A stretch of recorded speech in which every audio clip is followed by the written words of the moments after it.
BPN Purbaya bongkar fakta mengejutkan, banyak orang Indonesia nggak mau beli rumah, padahal kredit udah dipermudah. Menteri Keuangan Purbaya Yudhi Sadewa secara blak-blakan mengungkap fakta menarik soal sektor perumahan di Indonesia. Menurutnya, meski pemerintah sudah memberikan berbagai insentif dan kemudahan kredit, ternyata minat masyarakat untuk membeli rumah masih rendah banget. Dalam rapat kerja bersama Komite 4 DPD RI, Purbaya bilang kalau kondisi ini cukup mengkhawatirkan. Ini menggambarkan demand di sektor perumahan lemah sebetulnya, jadi saya pikir waduh gawat kita nih, ucapnya di Kompleks Parlemen, Senin, 3 November 2025. Padahal, pemerintah udah menggelontorkan dana besar lewat saldo anggaran lebih, SAL, buat bantu pembiayaan rumah. Salah satunya lewat penempatan dana 25 triliun rupiah di BTN, Bank Tabungan Negara. Tapi sampai September 2025, baru terserap sekitar 4,8 triliun rupiah atau cuma 19%. Artinya, masih jauh dari target yang diharapkan.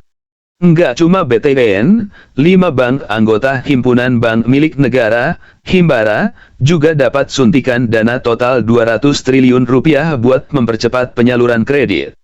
Tapi hasilnya belum maksimal, terutama di sektor perumahan. Purbaya menjelaskan, awalnya BTN mengaku bakal bisa serap dana besar, tapi realisasinya malah rendah banget. Hal ini menunjukkan bahwa permintaan kredit rumah memang lagi lesu, bukan karena bunga mahal atau syarat berat, tapi karena masyarakat memang belum berminat beli rumah sekarang. Data per 30 September 2025, Bank Mandiri sudah menyalurkan 74% dari total 55 triliun rupiah, BRI sekitar 62%, BNI 50%, Bank Syariah Indonesia, BSI, 55%, dan BTN tertinggal jauh di 19%. Purbaya menilai hal ini jadi sinyal serius buat pemerintah dan pelaku industri perbankan. Walaupun likuiditas perbankan kuat dan bunga kredit udah ditekan, kalau masyarakat belum tertarik beli rumah, maka ekonomi sektor real juga bisa stagnan. Ia pun mendorong agar bank-bank Himbara segera ambil langkah cepat dan lebih agresif dalam menyalurkan pembiayaan. Pemerintah berharap, dorongan dari sektor perumahan bisa bantu menggerakkan roda ekonomi nasional yang mulai melambat.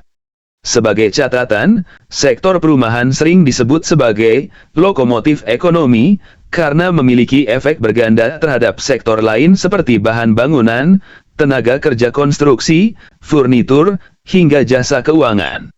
Maka jika sektor ini lesu, dampaknya bisa terasa luas terhadap pertumbuhan ekonomi nasional. Selain itu, tren gaya hidup generasi muda juga ikut memengaruhi.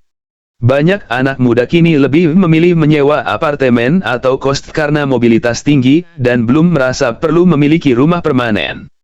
Ini menjadi tantangan tersendiri bagi pemerintah dan pengembang untuk menyusun strategi baru dalam menarik minat generasi milenial dan Gen Z membeli rumah. Purbaya menutup pernyataannya dengan mengingatkan pentingnya sinergi antara pemerintah, perbankan, dan sektor swasta. Kita harus cari cara agar masyarakat kembali percaya diri untuk berinvestasi dalam properti. Kalau tidak, potensi pertumbuhan ekonomi akan sulit digenjot, katanya.